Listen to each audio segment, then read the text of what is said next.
Hello everyone, welcome to our YouTube channel. In this video, we will guide you through the process Shark vacuum not charging on dock. How to fix that? Okay. So if you are facing this, don't worry. We are going to solve this issue by each step. So first of all, check the power source.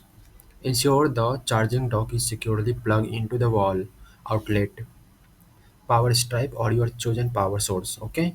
If connected to the power stripe, ensure the stripe is switch on. Okay. Then check the charging port. If the charging port is damaged or dirty, it may not charge the battery properly.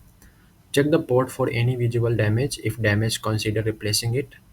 If the port is clean, test with a different charging cable and dock to determine the issue lies with the vacuum or charging equipment. Okay.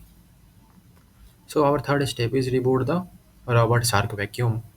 Disconnect the Shark robot vacuum from the power source and turn it upside down. Press and hold the power button for about 10 seconds and until it turns off. Wait for about 10 seconds before pressing the power button again. The second press and hold will reset the vacuum cleaner. Okay. So if all of these steps is still not working for you, you can contact Shark customer support for further assistance. You can contact Shark support through their website, email or phone. Okay. So this is our all step. Thanks guys.